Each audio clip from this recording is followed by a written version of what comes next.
Over the last year, we've seen the power the sports world has to create change, and that's why we're here today. It's fitting that on Martin Luther King Day, we're debuting Fox Sports Voices. Dr. King's fight for respect encompassed all cultures.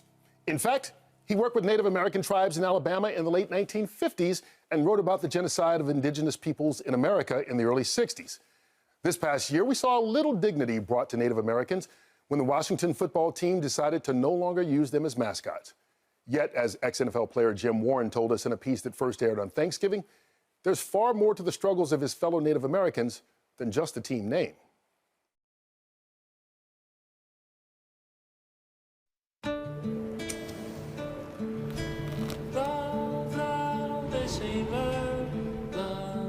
I never did play for a team with a Native mascot, but I played against teams with Native mascots.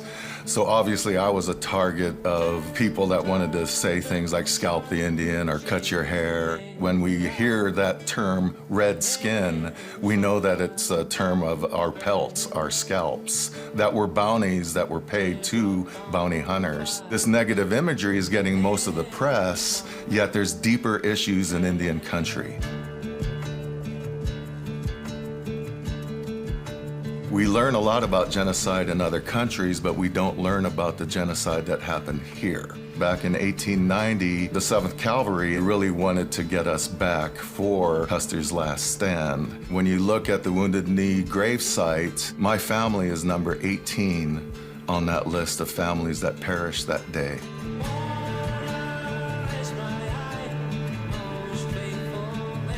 Being an American citizen, many of us don't have that experience of visiting a mass grave, of feeling that trauma from many generations ago. Pine Ridge, my home reservation, is the poorest county in the United States. So the average family income is under $10,000 per year. Unfortunately, Indian country has the highest rate of COVID-19 in the world.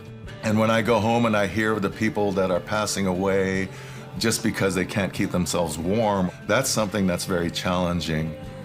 When you think of Paha Sapa, which means Black Hills, that's our sacred land. U.S. policy saw that our culture, our ceremonies were savage and heathen. So we could have been singing a song for happy birthday or a wedding, and they saw it as war drums. Black Elk said it would take 7 generations to heal our circle after Wounded Knee. So as we gather on this special holiday, let's give thanks for inclusion. Let's give thanks for culture.